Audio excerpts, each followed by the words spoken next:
What's up, you guys? Welcome back to my channel. My name is Renee C. Bull, and I am here to talk about why I left Colombia.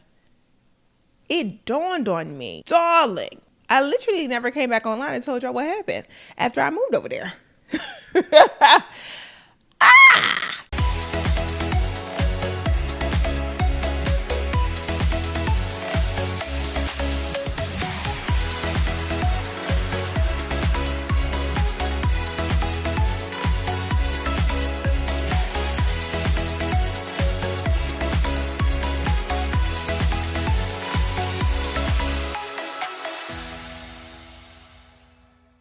So before I move forward with anything else on this channel, I really want to share what happened in Colombia.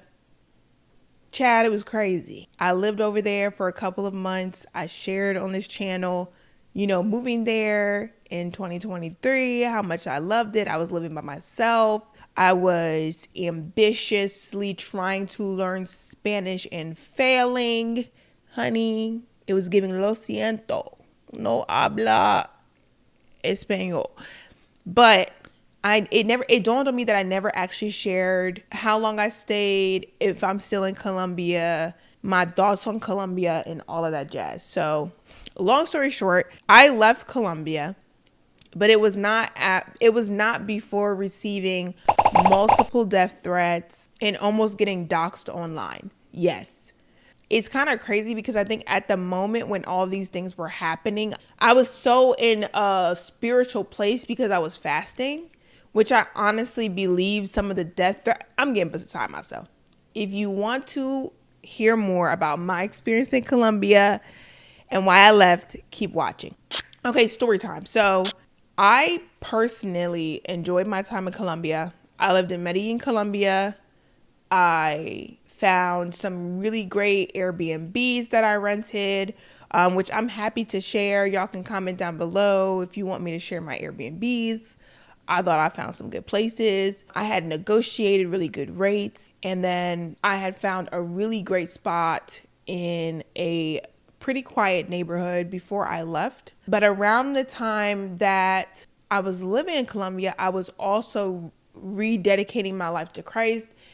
And a lot of the reasons I had moved to Colombia was to start this new journey as a digital nomad, which I didn't see anything inherently wrong with it. Like, I left Atlanta, went to Colombia, and my next goal was to go to Indonesia. I wanted to go to Bali. So I was doing so much research. I was running my paid media agency at the time. But when I had left America, God had urged me to do a fast.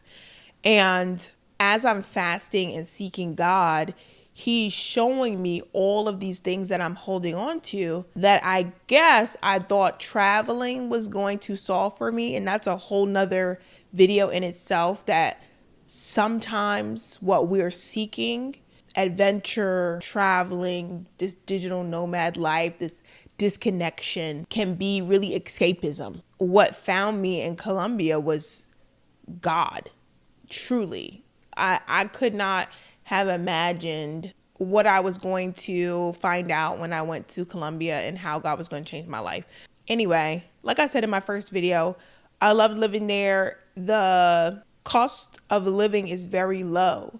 So while I'm living there, God is also telling me to stop advertising my company, to stop marketing it, to stop bringing on new clients. So, and I honestly feel like that was just God's grace and mercy, because my overhead was so low that I wasn't panicked or super fearful when He was asking me to do these things. It was actually really uncomfortable to slow down that much, because one of the things I realized when I lived in Colombia is that I lived my life in a hurry. I lived my life rushing through my days, and I deemed it as necessary. I would be anxious if I had too much downtime. I would be uncomfortable if I had too many days of relaxation. I would feel lazy or unproductive. And one of the things that God really healed in me during that time is this need to feel busy or to feel productive all the time. Plot twist, work was an idol for me. Right? Like, plot twist. What I really realized in that season is that what I thought I was going to get out of my trip, God had different plans. So anyway, I had gotten a new Airbnb because I know y'all are like, she got death threats. She mentioned death threats. Where did you get death threats? I thought Colombia was safe. And I just want to say this is in no way a slight against Colombians, against Medellin. I in no way want to perpetuate this idea or stigma that this country is not safe. I would go back. I would visit and go back. I have recommended that people go. Keep your head on a swivel, but I feel like if you've lived in any city, you should just be wise. But I had moved to a new Airbnb and I loved the Airbnb. So I was like, I had shared little stuff on my story before, so I wasn't really thinking too deeply about it. I shared a clip of where I was living in Colombia to my Twitter. And baby, I guess my tweet reached the Colombian side of Twitter. And I'm not saying this in a bad way. I'm saying this I reached it got like millions of views. So I started getting people saying like, you're the problem. This is why our country is like this. And I was like, oh, okay, like they seem really upset. But like, in no way was I trying to perpetuate this idea of like telling Americans or anyone or expats to come and live in Colombia. I was more so just thankful that I had found such a great Colombian man to rent from. And my tweet just went viral and I started getting death threats. And baby, at first I didn't know they was death threats because y'all know my Spanish ain't good. But then I was like, these look like angry Spanish words. They are not saying gracias. You know what I'm saying? And so I started, I didn't even know that people were so upset because mind you, I posted the video and then I'm like in fasting time and praying. So like, I wasn't even online. Like I posted and got offline and like, my family members start calling me. They're like, are you good? I'm like, I'm good. I'm chilling. And they're like, your tweet, we just saw your tweet. We just saw all the comments on your tweet. I'm sitting there like, what are you talking about? I go on my tweet, mad death threats. We're coming for you. I know where you live. So I'm like, one, I'm so thrown off because my experience in Colombia has been nothing but peace, as they say, tranquila. Like I've received such generosity from Colombians that when I started getting death threats, it didn't immediately trigger me. Like to be honest, because I was fasting, I immediately was like, this is spiritual warfare. This is spiritual warfare. And I'm not convinced that it wasn't because the way people were irate, that just seemed spiritual. Like the way the anger was through them tweets, it was more like trying to disturb what God was doing at that time in Colombia, telling me to go home and all this stuff. I'm not going home. Are you crazy? So no, I did not leave Colombia because of those death threats, but I do think it's an important part of this story because one thing that I did learn was one, I'm a private person. So the fact that this even happened was beyond me because you would think I'm one of the people who always had my phone out and was like, here I am in Colombia and this, and I'm da-da-da-da-da, and like doing the most. I'm trying to tell you, y'all, I did my cute little videos. Y'all seen it. If you follow me on my channel, I did my cute little videos. I kept it cute. I was not doing too much. So the hate that I received was nuts. And I say all this to say, if you are traveling to Colombia, just be wise in what you post. And if you're living there, be wise in what you post. If you're visiting, maybe post when you're gone. You know what I'm saying? Thankfully, I did not video like anywhere outside. Like I didn't video like the windows of my place. And I feel like that was just, again, God's grace and mercy. Because I do know people would have been able to identify where I lived had I featured some of like the exterior of the apartment that I was staying in. But for some reason that night I didn't. Like you could only see the apartment. So no, I never faced any kind of physical harm there. No one ever threatened me to my face.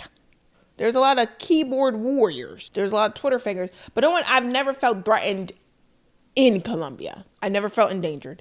But shortly after that, those death threats, you know, my family was really alert. They were really nervous. And I didn't leave. Like I kept rocking out. I was like, God is doing something different in my life here. This isolation season is for my good. And now that I'm like a year removed from that situation, I know to be true that had I gotten scared and left, it would have interrupted what God was doing. After that time, I'm like, okay, that was crazy. I think I like muted everything on my Twitter and I just stopped going on the app. So I didn't leave Colombia, but I did leave Twitter and I don't go on that platform because I was like, honestly, if y'all are this crazy on this platform, like this is not a safe platform for me in general, because if this is the type of like energy that y'all bring in, I don't want no parts of it. So I've left Twitter. I haven't posted on Twitter's like, I haven't posted on Twitter consistently since that happened. I was like, I'm good. And so after that time, I continued fasting, stayed a few more months. During Christmas time, I was having a lot of feelings and nudges again from God of like just this knowing that I needed to go back home. And I was in denial because I wanted to go to Bali. Baby, listen, I went to Colombia to gather the strength to go to Bali. Like living in Colombia was basically like my proof of concept. You understand what I'm saying to you? Like it was like you could do this, you could live by yourself abroad and you'll be fine. The reason I had moved to Medellin was really to prove to myself that I could live by myself abroad and be at peace. And so when God was nudging me to go back home, and I'm trying to tell y'all, the nudges weren't like, oh, I'm like having a feeling. No, I'm having dreams. I'm having dreams. First of all, I don't even dream. Okay? Well, I didn't. So at the time where I'm getting these dreams and I'm asking for clarity, like, Lord, do you want me to go to Bali? Do you want me to go to, Asia? I'm getting dreams confirming he don't want me to go. But I'm still in denial. And like y'all, a lot of y'all watching, y'all know exactly what God told y'all to do, but you in denial talking about something. It can't be. It is. It is. One thing that I do know that this journey has taught me is that God will confirm his word. And so when I'm having the dreams, I'm like, nah, we going to Bali. You tripping. I end up flying back to the U.S. for a conference. I go to End Your Year Strong with Dr. Cindy Trim, right? At the end of the service, this is like around the same time that I'm like trying to figure out when I'm going to go to Bali. At the end of the service, they're like, come for prayer. We're going to pray for everyone in the service. And if you need direction from God, you can ask. So I get up there. It's my turn for the service. It's my turn for the prayer. And I'm like, you know what, Lord? Let me ask this man of God if you want me to go to Bali. And so I go up to him and he's like, what do you need prayer for? And I'm like, listen, I'm really trying to understand if God is sending me to Asia, specifically Bali. I start speaking. He goes, nope, he's not sending you there. And then he passed me on my shoulder and goes, it'll all make sense later. I was in so much denial, y'all, about not going. I could not fathom that I was not supposed to do what I wanted to do. And I had the nerve to convince myself that it wasn't God telling me otherwise. So I fly back home from the conference in Atlanta. And I'm like, there ain't no way he telling me go home, because that's crazy. And again, I just keep getting confirmation after confirmation, like your time here is done. And not just your time here in Medellin, but your time as a digital nomad and in this identity. Like, I'm calling you out of this. And so long story short, I spent Christmas there with who I like to call my Colombian little sister, Luz. She gave her life to Christ on Christmas. Oh my God. Woo. And I knew that God was so good to allow me to be there for Christmas because, the Bible says he will leave the 99 to save the one. Like, the reason he allowed me to come back to America in January, I truly believe is just so that he could make sure that Luz was saved. So that he could make sure that I was there to tell her about the gospel. And what I really want to get across more than anything in this video is that The Bible says that many are the plans in a man's heart, but it is the Lord's will that shall prevail. And I've had to let go of a lot of things, a lot of plans in my heart. But I've never been more grateful that the Lord's will is prevailing. I don't live in Medellin anymore. I moved back to the States. And since that time, everything has just been a whirlwind. Like my life has changed drastically, but I think it, and I not even think, I know it all goes back to the fact that I said yes to God last year. And that I moved in obedience to what he told me.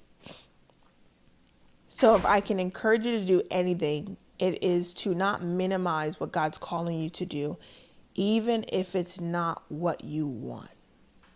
Because if it's not aligned with what you want, it's most certainly aligned with his will. So you've got to lean into that and trust that his ways are not your ways. His thoughts are not your thoughts. He is going to do exceedingly and abundantly more than you could ever ask or think. So you've got to trust that. So yeah, that's pretty much the update on my digital nomad journey. It's over. But I'm just excited to be on this new journey and to share more. But I did want to close that chapter because I know a lot of you guys started following me from me moving. And then I just never came back and said anything else. So I hope this helps. I hope this gives a little closure and a little perspective. And I'm happy to share, like I said, any information about Medellin that I have. Get it while it's hot. Because, baby, after this year, you know my memory ain't good. I might not remember. So ask the questions now. All right. I'll see you guys in my next video. Peace.